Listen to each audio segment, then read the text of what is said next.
This is still the best. This is still the best. You know, a lot of Volvo owners always tell Volvo that why with your large screen you do not provide both views, right? A reverse view and a top 360 view at the same time, like this one. Volvo just let you choose whether you want the top view or the rear view. And BMW, one thing I really like is all these augmented reality features that shows you from you to the object's distance. Even shows you how wide your doors open. You know, this is the best, still the best. You know, it's so easy to steer and just, you know, it's the best of the best.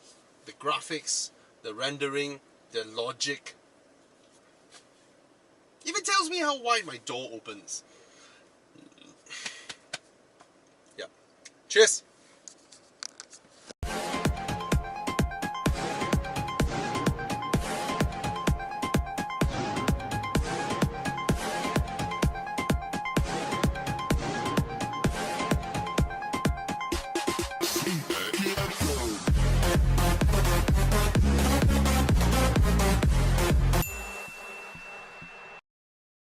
When I switched to Pro mileage, in my case, I got 46-47% of savings for that car.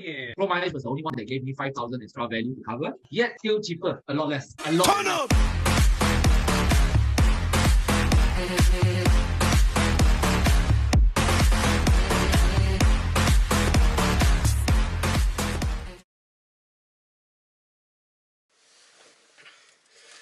Good morning. I'm in the 530i M Sport. So I just looked through BMW's website. I don't see the 520i anymore. I only see the 530e M Sport and a 530i M Sport. That one is about 330. This one 380. 50,000 more. Alright. I'll cut this in later. So if you look in front, that is my neighbor. And he's a big BMW guy. While he kept his 530i pre-facelift, he also bought the 530i facelift. So there are times when both of his cars were parked right next to one another, and for me it's so easy to look at the facelift differences. It is interesting because the pre-facelift 530i actually has a more executive, luxurious look, whereas the current one, this facelift, looks more athletic, sporty in a way. Alright, driving the 530i. First thing I notice, I mean, I've driven this car quite a few times, but I just drove the E-Class. Albeit it is an E200, okay? First off, it's quieter. This car is quieter, okay? The way it insulates the sound of the engine coming in. Secondly, I notice, of course, is the pairing of the engine and the drivetrain. This car, even though it's a 2-liter turbocharged car, right, you can lightly depress the throttle without feeling like the car is hunting anything, as if it's just there, you know, it's just smooth. It feels like you know, like those days we drive a naturally aspirated 3-liter or 3.5, you know, that kind of feel. Moderate light acceleration is brisk, no hesitation, no waiting, no anticipation. And I have to say, this Generation 5 series is just so comfortable, so smooth, so relaxing to drive. I remember distinctly my first review of this is G30, right? All these names.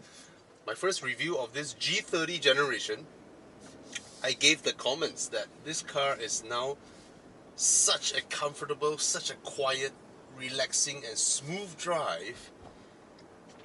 Where is the athleticism? It feels like a Camry. You know how Camrys are unbeatable when it comes to quiet, comfort, spacious, you know. and just an outright bargain. You know, it's like a cut price Toyota Crown. You know, of course it's front wheel drive. You know, anyway, it's just so smooth. I love the sitting position. I'm trying to release the side bolsters because I'm fat. I am very fat. Ah, I get a sunroof. Oh, I should open this up. Oh, start stop. Okay, good.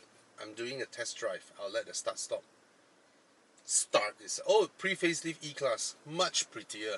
Much prettier than the facelift E-Class. The facelift E-Class just looks like a C-Class. It shrunks the car. I do not understand why they facelift it this way. It shrunks the car. It doesn't look like an executive segment car. Yes, they injected a little bit sporty inside, but this segment is supposed to project power, not agility. You get what I mean? This segment, you project strength, right? Like you can run fast, but you're not sprinting. You know, you're stomping fast. Okay, the start stop, I can feel a little bit tremble, but it's all right. It's much improved. I mean, compared to my BMW, that thing just shakes. You know, but mine is an 11-year-old BMW. Okay, so there's no comparison. Speaking of 11-year-old, the layout, the main thing that a lot of Mercedes customers complain about BMW is that this fundamental layout, you know, a screen popped here and then 2 aircon vents and then all this, right, has been there for 12 years, since the F10 generation. Actually, you can even trace it back. Okay, before the F10 it will be the F01, which is the 7 series, right? They all look the same. Over the years, Mercedes has done a fundamental change. It like ground up, and it looks so different. It looks one generation ahead. That is the main thing, that people are going for C-Class, going for E-Class. It looks like something different, you know, regardless of, you know, fit and finish, regardless of how the car drives. I mean, not everybody is like me, Uncle YS, you know, we go Genting run and all that. No, most don't. Most drive their cars day in and out. They go for meeting, they buy groceries, you know, they drive smoothly. It's like that. It's actually even for me and Uncle YS, we just drive like that, day in and out. You know, we don't throw it into a corner, tighten the steering wheel, all this. We don't do all that, but we explore how the car reacts on those situations, right? So for a lot of buyers, right, they were like, they look at this and then they go like, before they even touch it, you know, or feel it and all that, right? They're like, boring, you know, give us something new. And if you want something new from BMW, look at the iX's interior. The electric BMW, the iX, that is something new, you know? People want that. I mean, this is a BMW. What more can I say? I mean, it's so comfortable. Okay, this is an M Sport, so distinctly it is a little bit firmer than the usual 530i that you get, which you can't buy anymore. I like this more. I like suspensions that are more controlled than those that are just outright soft. Ah, that's good. What was I doing just now? I was like easing the throttle towards the climb, the ramp, and immediately it hunts in the gear, and I just continue to apply my throttle, and it just does its thing. The Mazda way, you know how I always say Mazda transmissions are really clever. You know, they're always in the correct gear and all that. So I also like to do acceleration tests before I move into sports mode. Not everybody wakes up, brush their teeth, get into their car, sports mode. You don't do that, right? You just go in your car, you just start your car, and then you just drive. And that's the reason why I like to do like Genting runs in absolute normal mode, you know, as well, because okay, that's alright, because these are really bad roads.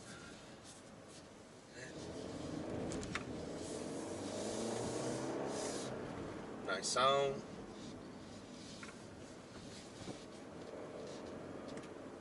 Nice suspension. Not as nice as Passat suspension. I need to go again on this. Volkswagen Passat suspension is still the gold standard, alright, in daily driving or in daily hooligan-ish Malaysian kind of driving. You know, I mean, if you go to every speed bump and you slow down, you know, as you slow down, your imaginary maintenance cost comes down, and then you ease like that, then there's no difference, right? The thing is, a lot of Malaysians, or they do that quite fast, and then bump. Okay, this is also really good, but I don't have the confidence yet to really like fly over it like how I would in a Passat. Oh, it's so comfortable. This car is just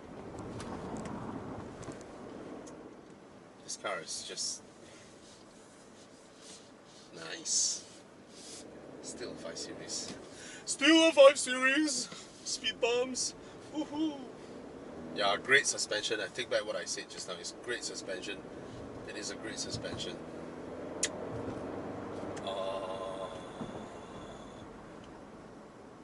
And these new generation engines, oh, they are so good. They sound good. They don't sound like tractor anymore. They pull happily. I kept telling people, a lot of people don't believe me, this 2-litre 4-pot turbo is faster than my 3-litre 6-pot turbo, my N55 engine. Of course, I mean, on the highway, full acceleration, maybe, you know, that one would definitely pull ahead. Or if you go and tune it, that one will squeeze more power out. But in any situation, this transmission pairing, this drivetrain pairing is just superior. It's just superior. No hesitation. After you slow down over a speed bump, reapply throttle, off throttle, reapply throttle. It's just there all the time. All the time. Right? I don't even need to tweak to sports mode and all that. It's just nice. Anyway, let me go through the car. It's a BMW. You know it drives well. It's comfortable now. In fact, BMWs has been consistently more comfortable than Mercs in the newer generation. They soundproof better. They're smoother. Transmission pairing, drivetrain configuration, tuning, all these, they do it better. There's no gear hunting. There's none of that. You know, the car steers really well. The suspension is really great. Soundproofing is really good. So it has been like that. But Mercedes is prettier. Mercedes looks more modern. Mercedes makes you feel like you're in something way more expensive. You compare this interior design with that of the E-Class. The E-Class looks even more expensive than the 7 Series interior. So that's how it is. Let's go through the car.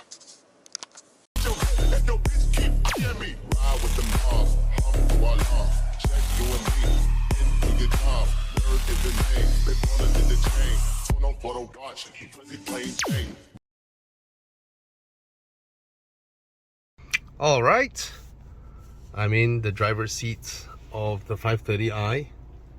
This is its interior. Of course, for me, as a long-time BMW owner, I like the familiarity, right? I love how BMWs drive.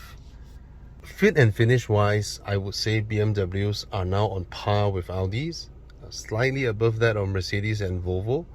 Mercedes and Volvo are almost like equal. This is the digital dials or digital infotainment. Oh, have they added more function? I don't remember they have all this where you can just toggle. Pretty nice. Not as straightforward. Oh, that's just it? That's just it? That's the G meter, which is it useful? And then as I scroll this button, it goes into a selection of media, and that's about it. Over here, are there anything that I can change? Nothing. This looks like the whole cruise control panel. Alright, and it's not like I can select left or right to do anything. Maybe I can change this inside, but overall, the previous Mercedes controls, whereby they have that small little square physical button that also touch sensitive surface, that one, you use this to swipe and then it makes selection of this screen, this area, this area, this area, and you can change what this shows, you can change what this shows, you can change what this shows. And then there's another square button over here that controls this one. That is the best, all right, for modern infotainment, LCD and all that. But of course, Mercedes give you full liberty, so you can somehow sometimes change to fuel consumption, and fuel consumption. Pretty interesting. All right. Volvo also just updated theirs. I would say currently Audi's old 7-year-old LCD system is still the best. It's logical. It shows you what is needed, and it doesn't let you linger off to showing like fuel consumption. Just you're taking driving information away. Is that compliant to UN ECE stuff? Anyway, leather wrap materials are all right. These are set in chrome, not metallic. The pedals, I would say the new C-Class pedals feels better, even though this is large and big enough. Last time they used to have some rubbery surface at the back, but of course those rubbers became sticky, and then now they stick to this material, which is alright. It's a matte material. You can see here it's a matte material. Alright, and it's big enough. Very nice. And I just wish this one shows more. Oh, back to Mercedes. And then they updated the steering wheel to have one single panel where everything is touch sensitive. I tell you, I'm having trouble trying to get that thing to recognize my swipe movements and all that. It's definitely harder to operate than the previous one. All right, over here, as usual, the aircon vents, the light controls module, and then they sort of made the design run across, which is really nice. This material is fantastic. It is metal, it is aluminium, but it's textured, and there's a dark anodized color to it, which is really nice. Even the handles, they feel great. The solidity of build of BMW is just, yeah, it is definitely above that of Mercedes-Benz. A little bit, you know, on par with Audi. Maybe certain surfaces aren't. You see this one? It's just a thin layer of soft touch, and then the whole thing inside is hard. Same goes Mercedes. Whereas Audi, they use an entire piece of soft touch injection mold polyurethane or something like that, which feels better. All right, Harman Kardon speakers, nice, but mind you, this car is 380,000, right? So Harman Kardon's in the XC60 I was driving the other day, 290,000. You get Harman Kardon's, and of course, if you pay 330, you get Bowers and Wilkins, which is amazing. BMW, you have to go 7 Series to get Bowers and Wilkins. All right. Down here, you get a handle. A lot of F generation owners, the moment they touch this material, they feel scared, because that's how it feels when they were new, and then it went sticky after a few years. I'm sure BMW has changed the supplier and changed to a different material. We don't hear G30s having sticky door handles anymore. All right. The window control buttons, they're all nice BMW stuff. This one, I kind of like the old one where the whole physical button juts out, you know. This one, they just flushed it. You see, it's flush.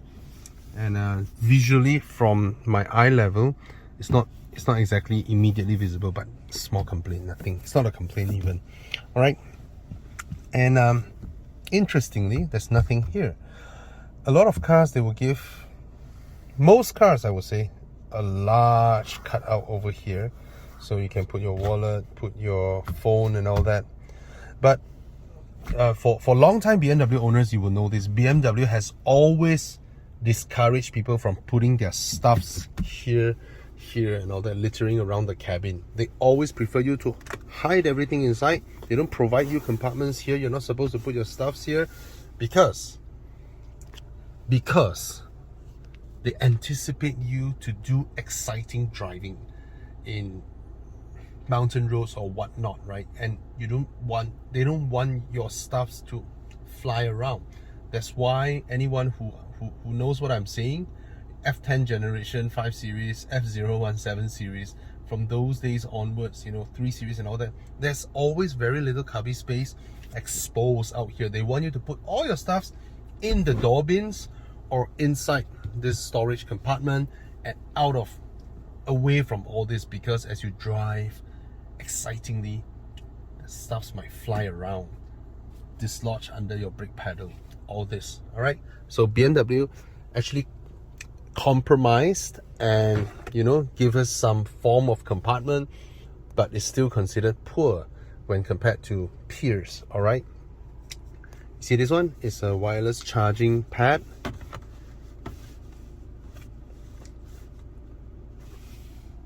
Does it charge? It doesn't. Why? This is a Note 10 Plus, big enough to stuff in, but as you can see, this part and this part is sort of slanted. All right, so this wireless charging pad, maybe it's iPhone friendly, but come on, Samsung is a partner of BMW in car infotainment systems. All right, Samsung owns, if I'm not wrong, Harman Kardon. They own all these branded in-car sound systems. All right, Samsung owns all of them, JBL, all this. And what went wrong here? Because phones of this size came out before this car came out. Yes, iPhones, you'll be able to fit them, but do take note, you know. And I don't know why they decided they decide to do it that way. Phone charging, wireless charging, should be a slanted surface here where you put your phone that way, you know. So this is, I pointed this out when I drove, when it started. Yeah, imagine you bought this car and then you can't wireless charge your phone because it doesn't fit. And this is not like the latest generation, you know, biggest out there. So, and then when you want to put here, you know, Mercedes, how they allow you to remove the whole thing, becomes a compartment. This one doesn't. It's fixated, and again, there's no cutout in the middle. If there's a cutout in the middle, you can put your wallet, you can put your stuff, but BMW doesn't like that. So you can't. I think a lot of 5 Series owner can say that, oh, just put on top. Yeah, just put on top. All right, but they didn't prepare you a rubberized surface. But at least they designed this so it holds your stuff. So in order to put your stuff in BMW's compartment, you have to close the compartment. Yeah, okay. I mean, no choice. Here, I love this gear lever. I do not like the new gear lever in the G20. You know, in the G20, I mean, that feels cheap. This one doesn't. This one feels great. Leather wrap at the back, you know. I do not understand why BMW changed it. This is perfect. You know, BMW invented these electronic gear shift levers and everybody followed them. And why? iDrive, you know, you can write your stuff. I also like this iDrive module more than the new one, where it's a single panel. I prefer this over that. Call me old school. And there's a small compartment here for you to put your stuff, but okay, at least is it again, this part slanted down, so barely. There's one USB-C port here, and that's about it, just one. And over here you get one standard USB port. Is that called an A? I don't know, but it's a USB port, and one 12-volt socket. Not the most generous in terms of USB ports. All right, seats, you can extend them, but of course this is because of specification, price. All right, so these seats are just about all right. Okay, leather is not the highest grade, but they made it look interesting. They added a lot of elements. It doesn't look so dull, right? Double stitching over here, and piping over here, makes it looks way more upmarket than what this material suggests.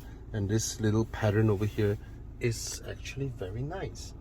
Alright, it makes the whole seat look that much more appealing. And of course the ambient lightings, you know, thanks to Mercedes-Benz, everybody needs to have some purple lights in their car, or green or blue, you know. Well, it makes it look modern. Alright, no frameless rear view mirror. I'm surprised. I thought this segment, a lot of them would provide frameless rear view mirrors. This is, that's how it should be, or the light should be here, but both are great. You know, it's a premium car. I'm glad they put a fabric material which is same as this. You know, some when the suppliers just give them that really hard, almost plastic feeling material, but of course the best would be leather, but which this is not, or Alcantara feels great. These lights look beautiful, but if you touch them to switch them off would feel better, but this is just beautiful. You know, this design pattern came from the 7 Series. They also emulated this in the welcoming light, the welcome light carpets, and this has got to be the brightest and prettiest lighting system for in-car out of all. Okay, I'm not going to go through the functions here, not all this stuff, you know, tech gesture and all that, because my colleague HP has done it. You know, we put it as a separate clip in social media. You can check out Horizon's Facebook. All right, things that I like, you know, these things are still there. You know, as BMW owners, the 1, 2, 3, 4, 5, they are always touch sensitive, and you can actually assign different stuffs to them quickly as a shortcut access. I like that. And then this one is a LCD panel, but then it's contoured. You can see that it's concave here, so when you touch it, it lights up, and then there's a little curvature. This is physical, this part. These two buttons are actually indented in, right? Menu? What? Oh, there's an aircon menu. I mean, why do you need an aircon menu? Okay, adjust a little bit of the stuff over there. Not that you cannot, you know, access from there. This one, I have to... Yes, it's good that BMW now puts a set of lock and unlock over there and a set of lock and unlock over here. But old-time BMW owners would know that it used to be here, just one lock and unlock, and then everybody in the car can access it easily. Because there are times whereby rear passengers are in the car. Let's say your kid is 11 or 12 years old.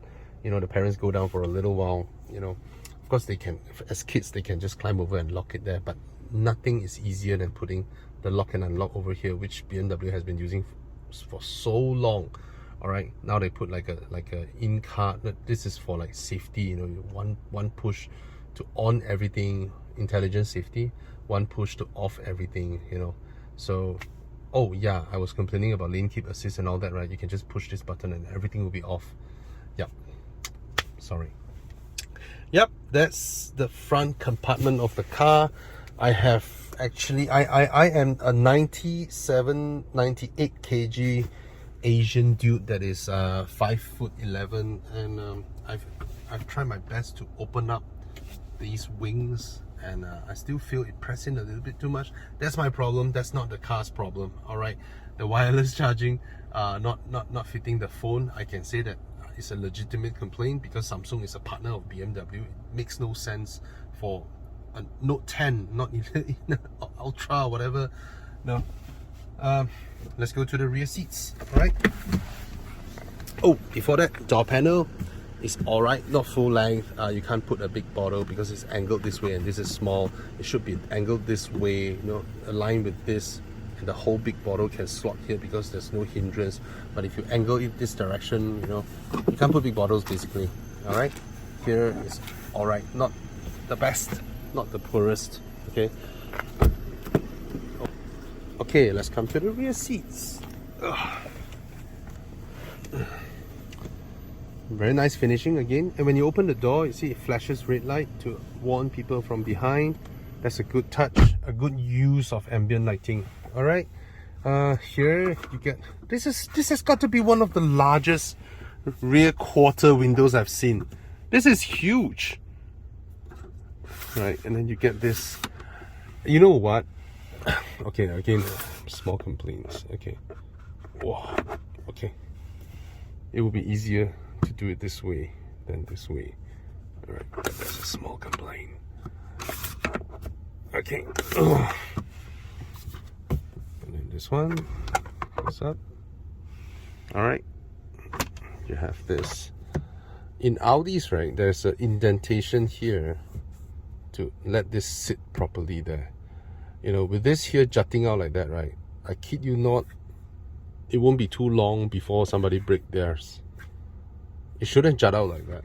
It just shouldn't. You know, it should be, there should be an indentation here where this thing lies flat and then you can lift it up. Just check out Audi's A6. You know, not even the current one. You can check out those from 2012 if they have it. All right. Anyway, that's a small thing that I notice. I notice stuffs, you know, because I love cars. This feels way more luxurious than those that just gives you a net, right? Okay, this one, good. It folds up. Okay, and then you can access your ISOFIX. Okay, so it doesn't lose the thing. Again, the piping makes the seats look more luxurious than they are.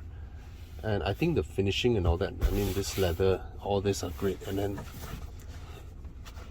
it goes all the way to the side. This is soft, very nice. This is like extended cushion, very good.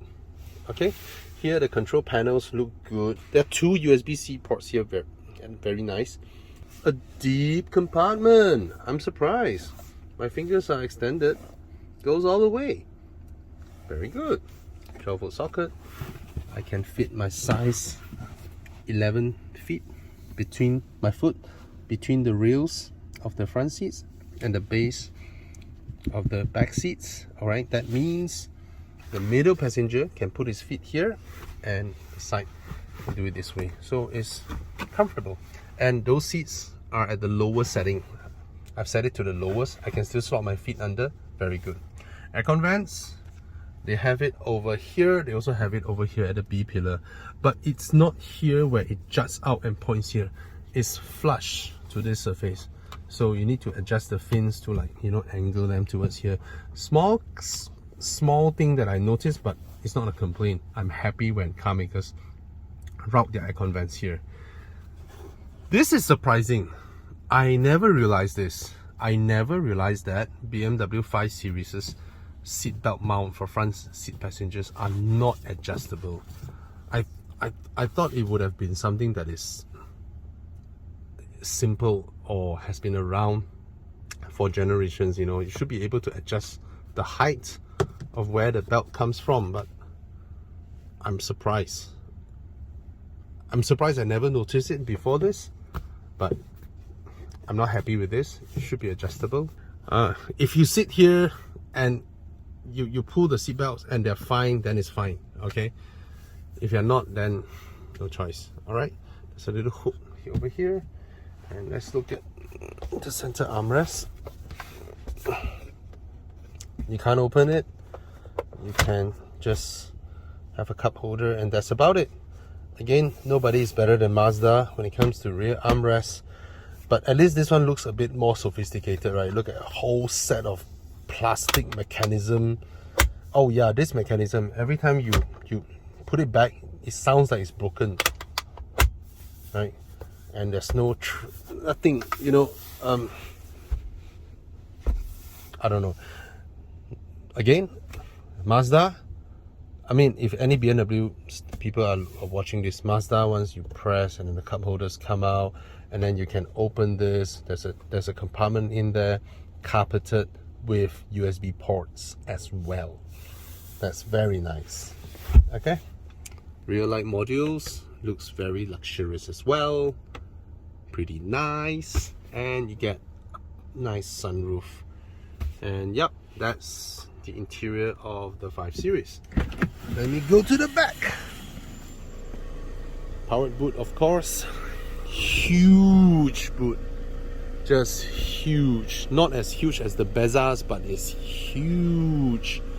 So what do I get here? I get a hook. Alright. I get a 12-volt socket I mean, it's not a supercar. You don't need like a trickle charger or anything. What is this? Okay, a compartment for the safety kits. This one for you to buy our Evo Club fire extinguisher, so you can put in a few. It's a deep compartment over here. There's no lift up hidden compartment. It's just a huge boot for you. That's a triangle. Yep. Now design. This facelift has got to be one of the best facelifts out there. Alright. This is just such a beautiful design. Look at the 3D tail lamps. Alright. And I love the way it lights up, you know. On the surface, there's no, you know, I just love how these BMW lights look. Okay. Squarish tailpipes, dual sides, alright. And the 5 Series has always been a handsome car. Very good looking. I don't really fancy these rims, but some people like it. It's just personal. You know, these are modern, good. Basically, they are considered good looking wheels designs. Alright, BMW rarely screw up their rim designs. Alright, let alone this is an M Sport with an M Sport caliper and this little,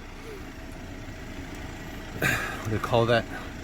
I don't know how do they call that? What air? Don't know what. They're good looking and they're functional. All right, it drives air out of the wheel well. You know, reduces the pressure in there.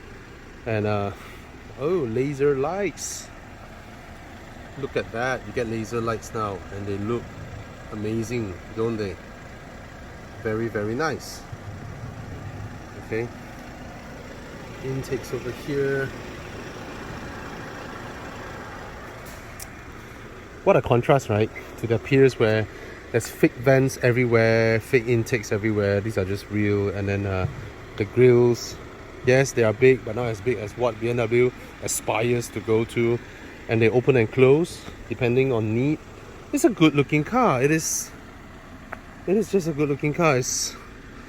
I mean, in terms of drive, in terms of power, in terms of specifications, in terms of everything, when you add up, right, this is still the class leader. From day one, it is still the class leader. And with the M Sport, you know, it no longer goes as soft, as quiet as, you know. I remember when I first drove the G30, you know, they delayed the throttle response to make it more fuel efficient, to make it more smooth and all that, right? It just makes the car boring. This one doesn't. This one, you know, maybe it's an M Sport. It feels more immediate. It's more eager to go faster. So very nice, I have to say. I mean, driving, sitting in, everything, you know, is still class leading, even though not class leading in the beauty contest inside. Yep, that's my review of the new facelifted G30 5 Series 530i LCI. Considering to buy it, just go ahead and buy it. All right, cheers.